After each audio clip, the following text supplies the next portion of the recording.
Take it from me. When the left deems something McCarthy-esque, it's probably a good thing.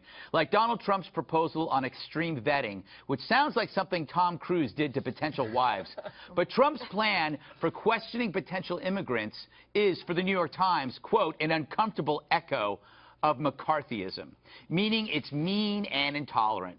Fact is, McCarthyism is the default button that liberals push whenever we demand fighting external threats, be it yesterday's communism or today's ISIS. It's this cliched smear that leaves us vulnerable. Fact is, you wouldn't need a new anti-terror campaign if previous attempts weren't handcuffed by PC screams of intolerance. Express concern about attacks or terrorists sneaking in as migrants, link mass violence to those who actually promise mass violence, and somehow that makes you Islamophobic. But how is wishing to halt mass murder bigoted? It has nothing to do with race and everything to do with deadly ideas. Now, I get it. Trump often tarnishes legitimate concerns with impulsive, crass rhetoric. But that's not McCarthyism. It's carelessness. However, it's the media that's guilty of a different kind of McCarthyism. Charlie, not Joe. Parroting mindless claims one expects from a dummy on a string. As they focus on Trump, they ignore Hillary Clinton saying she won't send troops to ISIS, a pre-surrendering to evil. How bizarre. But the Times are okay with that.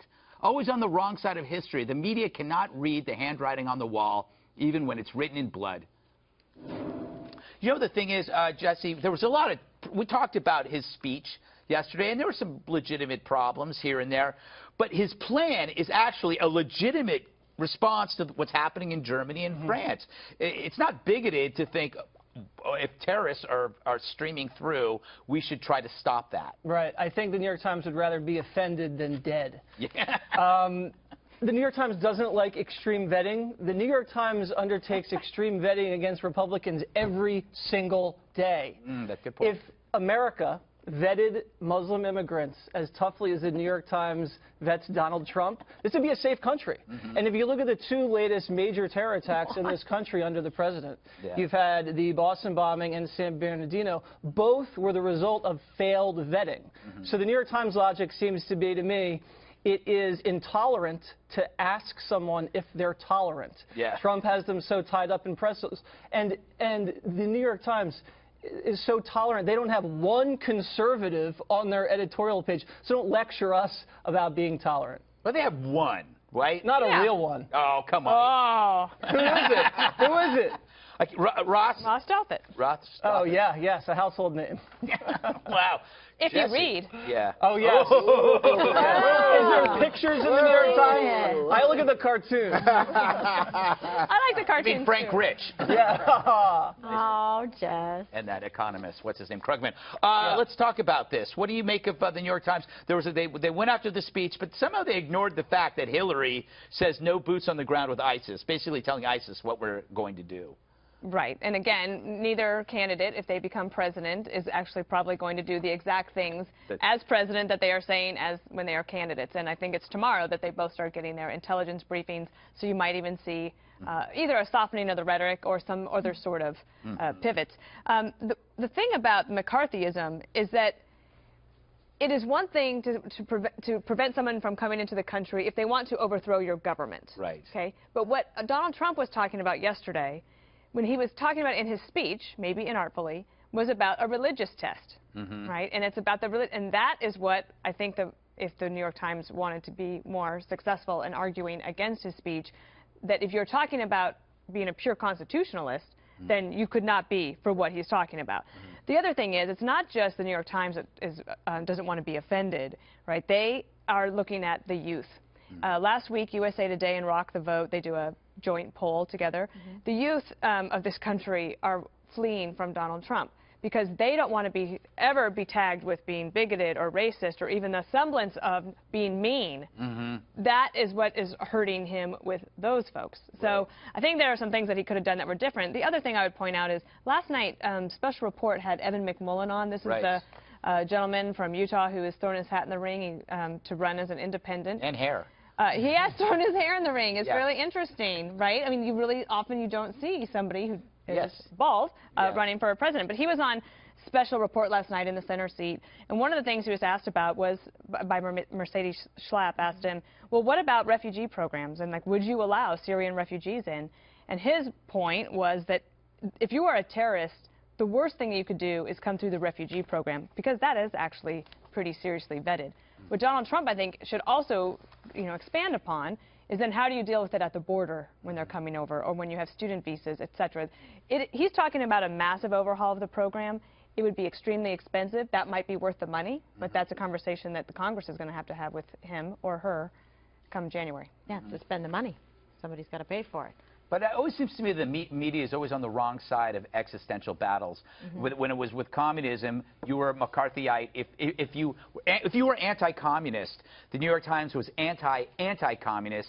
If you were if you're anti-terror, anti-Islamism, radical Islam, they are anti-Islamism. You are always the bad guy if you are concerned. That is the portrayal. If you have any kind of heightened concern about national security, about foreign policy, about borders, about an immigration system that is broken, or actually trying to make sure that, yes, people are properly vetted, or what do we do about the people that we're not able to vet that are coming over through a porous border? What you see now, in fact, in Europe is a backlash, and you're seeing Angela Merkel have a hard time, too, because they're saying, wait a second, when we have people who are coming over here and breaking our laws and committing heinous acts of violence, many of which we do not hear about because no country likes the bad, PR and press for trying to do humanitarian good, the citizens are backlashing and saying we want actually to expedite a process by which these individuals are identified and then removed or deported away if they're going to commit crimes and be a public safety and a criminal nuisance.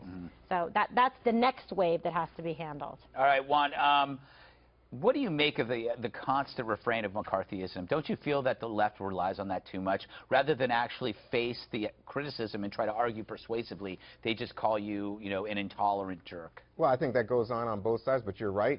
I think the left should plead guilty to that charge. I think the right also has some guilt there, but let's just focus on the left for the moment. Yeah, let's do that. And the argument, and I think the conclusion would be you're right. But I will say this: that in the Times editorial, they talked about Trump saying that we should create a commission to find networks of support for people who would support any kind of radical jihadist or Islamist agenda.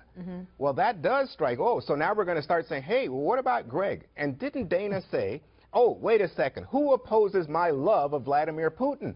So if you don't like Putin, oh, well, gee, I don't know about you, Greg. Maybe it's time for you to take a hike, They'll buddy. probably target Bill. He took about $500,000 from Putin's government. There we go. Well, there's a lot of them. I'm going to tell you, a lot of them in that Trump campaign who took dollars from the Putin. Never proven. Oh, yeah. But let me just say, this to me is about furthering Trump's saying we should just ban Muslims. It's like he's never taken it back. In fact, he says, you know what, I think this is a better way to do it.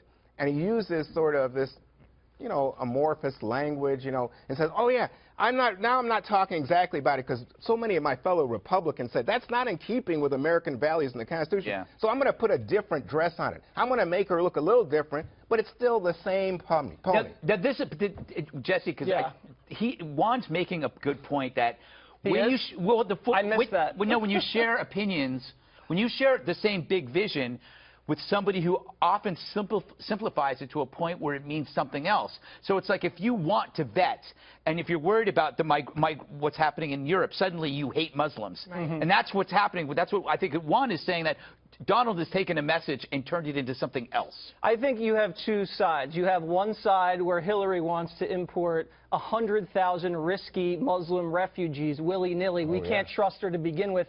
She and Obama have no track record keeping us safe to begin with. And then on the other side, excuse me. Juan, tell me about what kind. We've been attacked a lot in this country over the last 7 years. That's right. You can't walk the street I think you've seen it on the 5 too. Yeah, well, me, because I have a lot of haters. This is the bombast that we were talking about yesterday, and where people say Usain Bolt won, and oh my God, someone closed down JFK. This is what you're. No, it's polar opposite. opposite. You Oh, have yeah. let them in willy-nilly, and then Trump What? saying, Let 'em in willy-nilly? freeze, let's have a pause. What And I was- think the voters are going to decide Are you which kidding? is a more rational How about view. 2 years to let in anybody who claims they're a Syrian refugee? That's willy-nilly to me. I just wouldn't let What you about in Milli on- Vanilli? I don't want to let in Milli Vanilli, even though I don't think they're around anymore. No, one of Faker. them is passed away. Wait, that's true. is that The remaining How dare you? Milli Vanilli, I don't want here because The problem with that argument, though, is that it doesn't get to the heart of the problem, which is that the Orlando shooter, for example, Right. was born in America. Yep. Okay, so it's not like that. We're chasing after things that need chase. should be one of three things. What? Those that are trying to get here, those that Right. are born here, and those that overstay visas. Okay. Would that make sense? Sure, I'll take those That's three. the three-pronged stool. The three. I think you're onto footstool. something. I'm Three-hour on tour? something. I'm on something. I'm Well, sorry, what about, I interrupted. What about if he's if I say to Dana or you, hey, you're True. coming in the country. Hey, what about this? What do you think about gays? And you say, fine with me. And then Yeah. I'm like, Greg lied to me. How would Greg Gutfeld lie It's to a me? fair point. People can lie to get in. But other thing is, like, if But you you look at everything. terrorist. A terrorist. Would a terrorist lie? But Let's let here's the Dana thing. finish. Remember the NSA program and the outrage over that. Right. Like, so if you are going to ask people coming to the country, are you against gay marriage? Mm-hmm. All right, what are you going to start walking around like every community in America and asking the same thing? No, you know Is that what? a new test? Honestly, Right. if they were Christian refugees coming in, I think the Obama administration would probably vet them a little more toughly. Oh, get out of here. Oh, no, Yeah, I can't. it's just- I have another 50 you know- minutes, Juan. Man, Dana is actually you trying to think? have. What do you think, Jeff? Dana is trying to have a reasonable conversation about, gee, could this possibly work? And the answer is, of course, no, but you won't even let her finish. Of course But I he's let her funny finish. and cute. Oh. We'll keep worry him about for 49 more minutes. Yeah. Yeah, you're counting. Kimberly, last Yes, word to you. yes, yes. You can address anything here. Look, I think, yeah, exactly, dress you down. What I think, though, is the problem is what Dana is saying. You run the risk of alienating the young people, the up-and-coming voters, which I think is a larger, more global problem, say, for the Republican Party or conservatives, because you don't want them to feel like they've got nowhere to go and they sort of imprint and identify somewhere else. It can be much more difficult to get them back. Good So you want to point. be sure that you're, including those that perhaps don't have all different life experience than we do, owning homes and mortgages and all these things, that think about things a little bit differently. And if there's one more terror attack, maybe in October, this is going to make Trump's plan look a lot more appealing. Oh, Yeah. my God, what wishful thinking. I know, you don't- Anti-American. Why would you That's unbelievable. say that that's what I'm thinking, Juan? How That's dare right. you? Well, what did you say? How dare you? Oh, okay. It's for political analysis, Juan. Oh, that's what it was. Yeah. All right. I see. I thought it was desperation. No, I know about an October surprise. Oh, I see. I'm gonna Okay, give it let's after move the on, show. shall we? With the 47 finger. minutes. Go. All right.